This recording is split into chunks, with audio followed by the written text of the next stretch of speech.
সুপ্রিয় শিক্ষার্থীবৃন্দ, আশা করি সবাই ভালো আছো।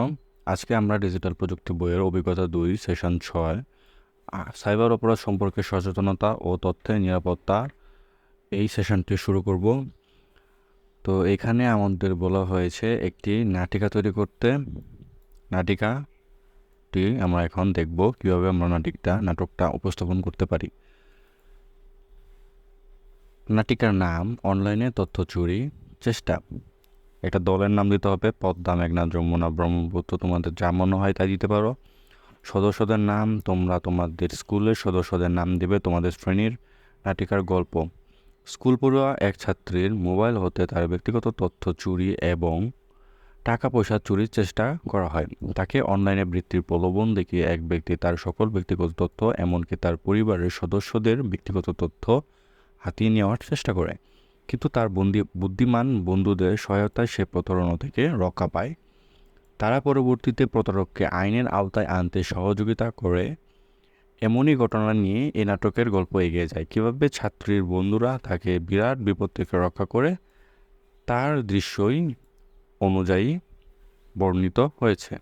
নাটিকার চরিত্রসমূহ: চম্পা মূল চরিত্র, নাহিদ প্রতারক, জনি বন্ধু ১, সামিয়া বন্ধু ২, আফজাল মিয়া হলো ছাত্রীর বাবা, নয়ন ইসলাম পুলিশ অফিসার। এই চরিত্রগুলো তোমরা বানোয়াট তোমরা তোমাদের ইচ্ছা মতো দিতে পারো।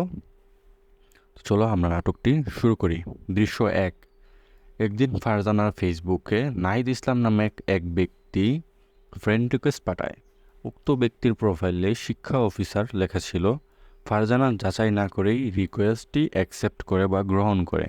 তারপর তাদের মাঝের কথোপকথন: নাহিদ: আসসালামু আলাইকুম, আমার নাম নাহিদ ইসলাম। আমি তোমাদের উপজেলায় শিক্ষা অফিসার হিসাবে কর্মরত আছি। সরকার কর্তৃক একটি বিশেষ বৃত্তি দেওয়া হচ্ছে। আমি তার যাচাই বাছাইয়ের জন্য শিক্ষার্থীদের সাথে যোগাযোগ করছি। তুমি কি বৃত্তিটি পেতে আগ্রহী? চম্পা: জি স্যার, অবশ্যই। একটি বৃত্তি পেলে আমার অনেক সুবিধা হয়, কিন্তু স্কুল থেকে তো এমন কোনো নোটিশ দেয়নি। নাহিদ: আসলে বৃত্তিটি একটি বিশেষ বৃত্তি। আমার মতো শিক্ষা অফিসারদের কাছে বৃত্তি দেওয়ার দায়িত্ব হয়েছে, তাই স্কুল কর্তৃপক্ষ অবগত নয়। আমরা যাচাই বাছাই করে নাম প্রেরণ করব। চম্পা: আচ্ছা, তাহলে আমি কিভাবে আবেদন করতে পারি বৃত্তির জন্য? নাহিদ: তুমি আগ্রহী হলে আমার কাছে তোমার জন্ম নিবন্ধন নম্বর, তোমার বাবার জাতীয় পরিচয়পত্র এবং ব্যাংক অ্যাকাউন্টের বিস্তারিত দিয়ে আবেদন করতে পারো। চম্পা: আচ্ছা, এই মুহূর্তে তো আমার কাছে সকল তথ্য নেই। আমি কি একটু সময় পেতে পারি? নাহিদ: অবশ্যই, তোমার এই বৃত্তির জন্য অনেক শিক্ষার্থী রয়েছে, তাই এই বিষয়টি যথাসম্ভব গোপন রাখলে তোমার বৃত্তি পাওয়ার সম্ভাবনা বেড়ে যাবে। চম্পা: ঠিক আছে, আমি বিকেলে আপনাকে সকল তথ্য পাঠাবো। এই বলে চম্পা স্কুলে চলে যায়। স্কুলে গিয়ে সে তার সবচেয়ে ভালো দুইজন বন্ধু জনি এবং সামিয়ার কাছে বৃত্তির কথা বলে। এটাও বলেন যে তারা যাতে ঘটনাটি কাউকে না বলে, তাদের আবেদনও সে করে দিবে। জনি সবকিছু শুনে সন্দেহ শুরু করলো। সামিয়া এই বলে এমন কিছু থাকার কথা নয়। চম্পা: জনি, চম্পা, তুমি কি শিক্ষা বোর্ডের ওয়েবসাইটে এই অফিসারের সকল তথ্য যাচাই করেছ? চম্পা: না, তবে প্রোফাইলে দেওয়া ছিল সে একজন শিক্ষা অফিসার। সামিয়া: আমার মনে হচ্ছে তোমার সাথে প্রতারণা করা হচ্ছে। তোমার আরও ভালোভাবে যাচাই করা উচিত।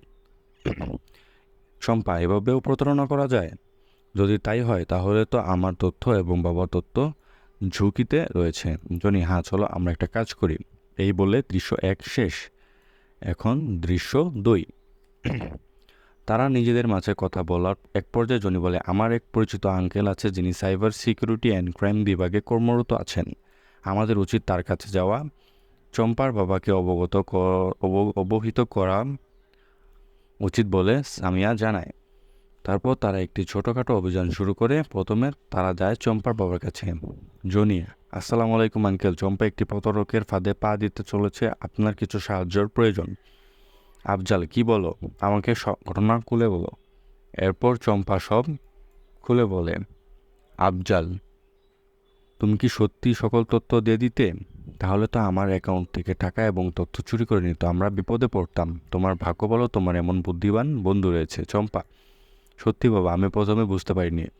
ওদের সাথে ঘটনাটি শেয়ার করার পর বুঝতে পারলাম। জনি: আঙ্কেল, একটু আমাদের সাথে থানায় চলেন, আমরা ওই প্রতারককে ধরিয়ে দিব। আফজাল: অবশ্যই, এক্ষুনি চলো। এই বলে জনি তার পরিচিত পুলিশ অফিসারের কাছে যায়। জনি: নয়ন আঙ্কেল, এটি হচ্ছে চম্পা, যার সাথে আজ সকালে অনলাইনে প্রতারণার চেষ্টা করা হয়। নয়ন: আমাকে পুরো ঘটনাটি খুলে বলো। চম্পা সবকিছু খুলে বলে এবং তার ফেসবুক আইডিটি দেখায়। নয়ন ইসলাম সবকিছু শুনে বলে, এটি খুবই একটি কমন প্রতারণা করার মাধ্যম। তোমাদের সকল তথ্য নিয়ে বিভিন্ন খারাপ কাজ করতো এবং দায়ভার তোমাদের উপর আসতো।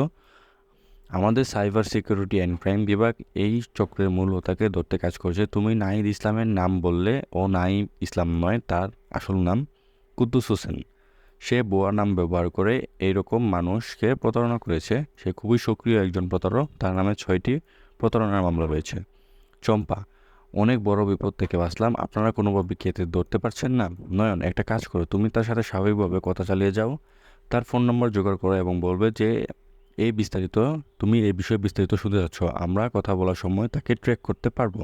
ঠিক আছে। এরপর চম্পা বলে, নাহিদ ওরফে কুদ্দুসের সাথে ওই দিক থেকে নয়ন ইসলাম ডিজিটাল প্রযুক্তির মাধ্যমে তাকে ট্র্যাক করে ধরে ফেলেন।